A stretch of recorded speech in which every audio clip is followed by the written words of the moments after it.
Hello बच्चों, कैसे हो सब? बढ़िया। ठीक, तो आज हम स्टार्ट करने वाले हैं ओम्स लॉ। बेटा ये ओम्स लॉ जो है, जीएस ओम नाम के एक वो थे, सफिजिस्ट थे, जीएस ओम या साइंटिस्ट बोल सकते हैं, जिनके नाम पे ये ओम्स लिया, जिन्होंने ये ओम्स लॉ हमें दिया था। ठीक है, उन्होंने क्या किया, 1826 में एक एक्सपेरिमेंट किया। एक्सपेरिमेंट में उन्होंने क्या किया कि देखो बेटा, हमें पता था अभी तक कि जैसे ही मैं किसी कंडक्टर के अक्रॉस एक पोटेंशियल डिफरेंस अप्लाई करता हूँ, ये पढ़ा है लास्ट वीडियोस में कि जैसे ही कंडक्टर के अक्रॉस एक पोटेंशियल डिफरेंस अप्लाई ये की है, पता है ना, पोटेंशियल डिफरेंस अप्लाई करते हैं तो कंडक्टर के थ्रू क्या फ्लो करना शुरू कर जाता है, करंट फ्लो करना शुरू कर जाता है। ये हमने पढ़ा है लास्ट वीडियोस में, ठीक है ना, एक बार रिवाइज करना उसको भी। ठीक, तो उन्होंने क्या किया कि उन्होंने कंडक्टर्स चेंज किए। अच्छा, यहाँ पे कंडीशन है, उन्होंने क्या करा, फिजिकल कंडीशंस को कांस्टेंट रखा, लाइक टेम्परेचर कांस्टेंट रखा। ठीक है, इसमें कोई किसी तरह का स्ट्रेन नहीं आया। स्ट्रेन मतलब समझ रहे हो, मैकेनिकल स्ट्रेन की इसकी लेंथ में कोई चेंज नहीं आया, कंडक्टर की जितनी थी उतनी रही। ठीक है, तो इस मैकेनिकल स्ट्रेन उसको बोलते हैं मैकेनिकल स्ट्रेन, मतलब जितनी भी फिजिकल कंडीशंस थी उनको क्या रखा, हमारे लिए कांस्टेंट रखा, उनमें कोई चेंज नहीं होना चाहिए, कंडीशन इंपॉर्टेंट है। ठीक है, तो उन्होंने क्या किया कि जो है ये कंडक्टर्स चेंज किए, कभी कोई कंडक्टर लगाए, कभी दूसरा कंडक्टर लगाए, फिर तीसरा कंडक्टर लगाए, और पोटेंशियल को क्या रखा, सेम रखा। पोटेंशियल को क्या रखा, सेम रखा। तो उन्होंने देखा कि जैसे ही मैं कंडक्टर को वेरी करा रहा हूं, भले ही मैं उनको सेम पोटेंशियल दे रहा हूं, ठीक, फिर भी करंट की वैल्यू क्या कर रही है, चेंज कर रही है। मतलब सेम पोटेंशियल देने पे भी करंट की वैल्यू क्या कर रही है, चेंज कर रही है, जब मैं क्या कर रहा हूं, कंडक्टर्स को चेंज कर रहा हूं। तो यहां से क्या बात समझ में आई कि यार कंडक्टर में कुछ ना कुछ तो ऐसा रहा होगा ना जिसकी वजह से करंट की वैल्यू चेंज कर रही है, और वो कुछ ना कुछ ऐसी चीज रही होगी जिसपे जो है करंट की वैल्यू डिपेंड कर रही है। और उस चीज को क्या बोला था हमने, रेजिस्टेंस। याद है, रेजिस्टेंस पढ़ा है हमने लास्ट लेक्चर्स में। ठीक, तो इसी के बेसिस पे उन्होंने एक एक्सपेरिमेंट किया, और उसी एक्सपेरिमेंट के बेसिस पे उन्होंने क्या दिया, एक लॉ दिया। ठीक है, एक्सपेरिमेंट उन्होंने क्या किया, उन्होंने एक सर्किट बनाया। सर्किट कैसा बनाया कि जैसे मान लो ये एक एक्सटर्नल एक जो है एक बैटरी लगाई। ठीक, ये एक वेरिएबल रेजिस्टेंस रियोस्टेट होता है, पता है ना आपको। ठीक, इसमें क्या किया, एक जो है यहाँ पे एमीटर लगाया। एमीटर क्या मेजर करेगा, करंट मेजर करेगा। ठीक है, करंट इधर से आएगा तो इधर पॉजिटिव होगा, इधर नेगेटिव होगा। और जो है यहाँ पे की लगा दी एक, और इसके अक्रॉस क्या लगाया, एक वोल्ट मीटर। वोल्ट मीटर क्या मेजर करता है, पोटेंशियल मेजर करता है, इधर से आएगा करंट ये, और ये एक्सटर्नल रेजिस्टेंस, ये होता है हमारा रियोस्टेट, और ये होती है हमारी बैटरी, बी फॉर बैटरी। ठीक है, तो उन्होंने क्या किया कि स्विच क्लोज किया।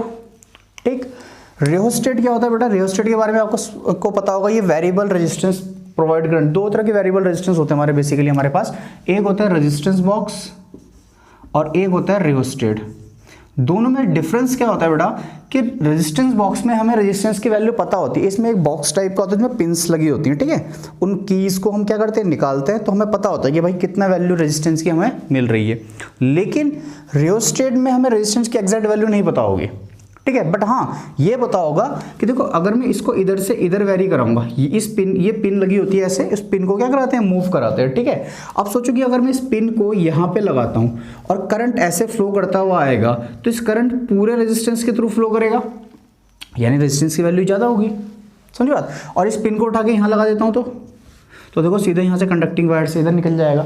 तो मुझे इतना पता है रियोस्टेट में कि अगर मैं इसको इधर से इधर की तरफ पिन को लेके जाऊँ, इसके ऊपर जो पिन लगी होती है उसको इधर से इधर टच कराते हुए लेके जाऊँ, तो रेजिस्टेंस की वैल्यू क्या करेगी, डिक्रीज करेगी। और इधर से लेफ्ट टू राइट लेके जाएंगे तो इंक्रीज करेगी, राइट टू लेफ्ट लेके आएंगे तो डिक्रीज करेगी। बस इतना ही हमें पता होना चाहिए।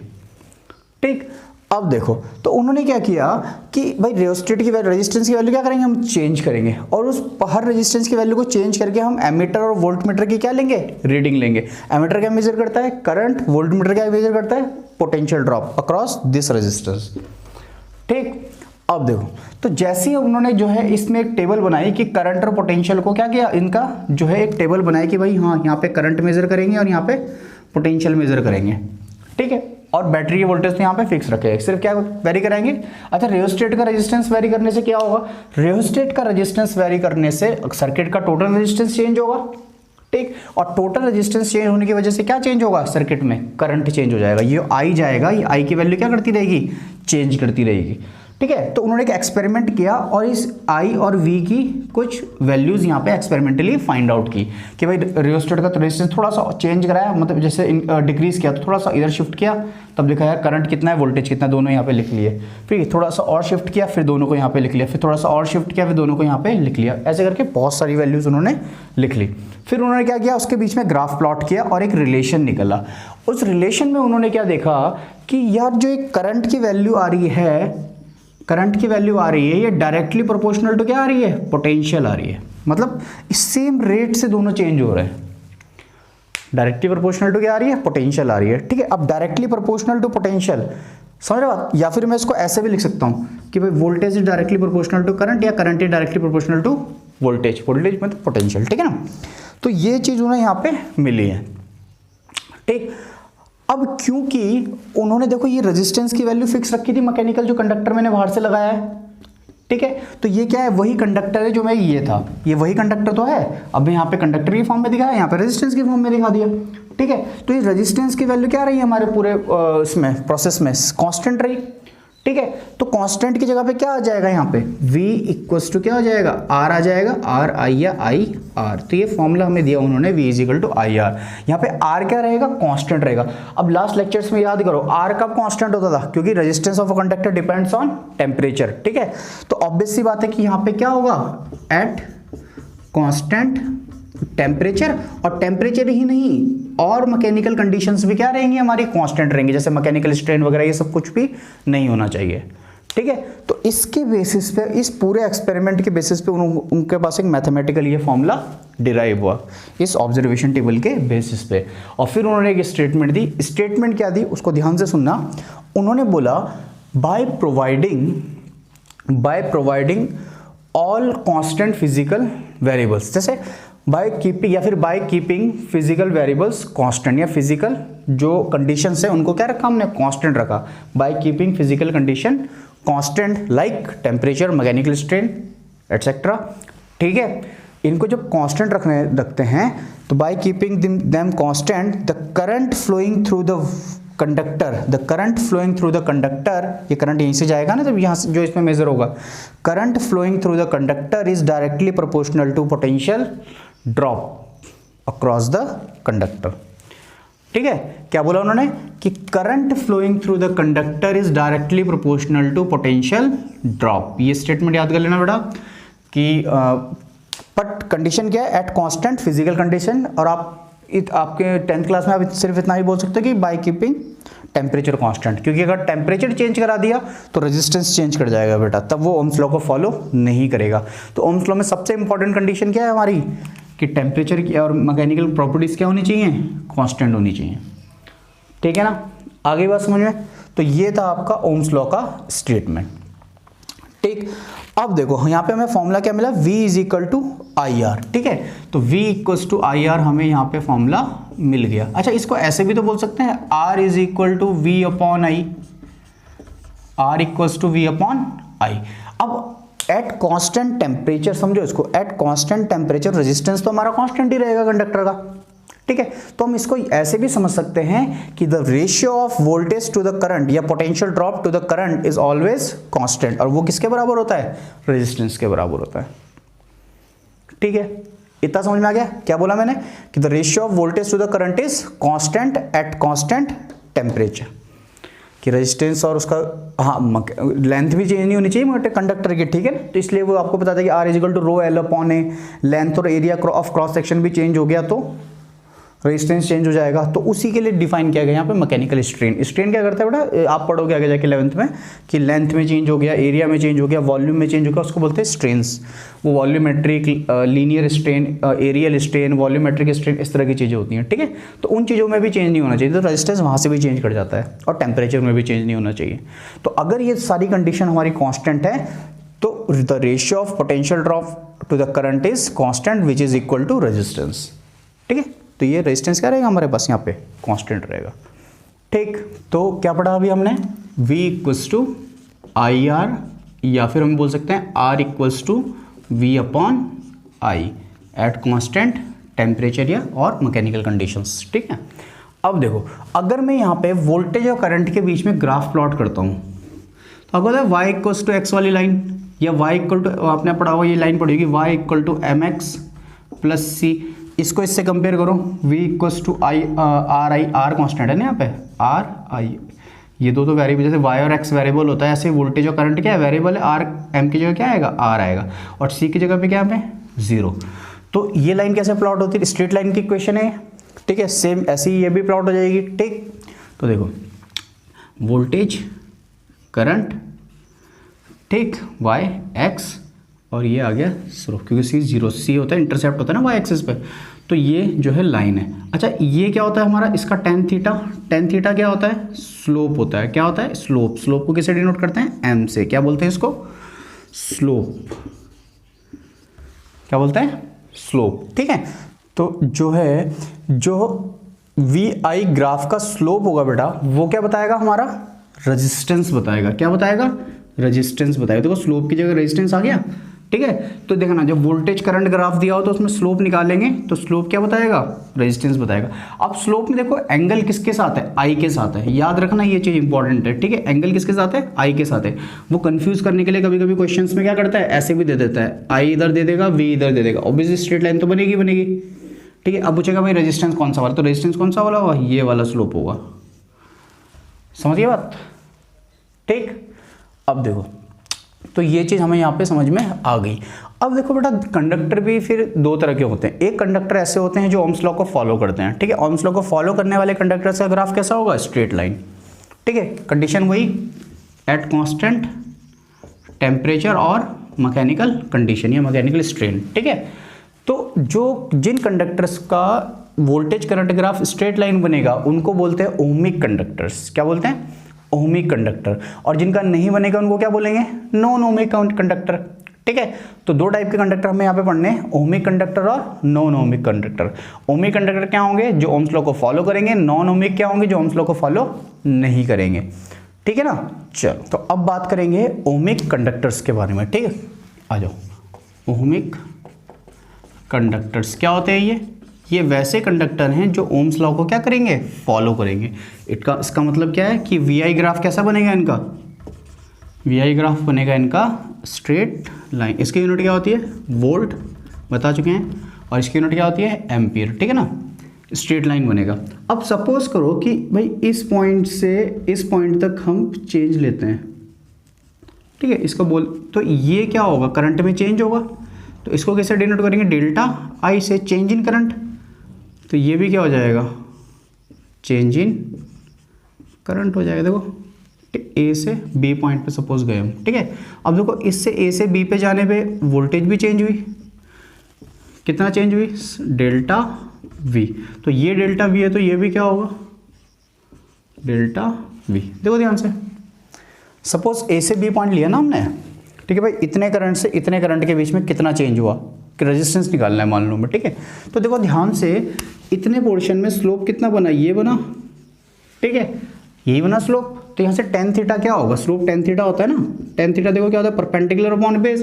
परपेंडिकुलर कितना है हमारा, डेल्टा वी, और बेस कितना है, डेल्टा आई।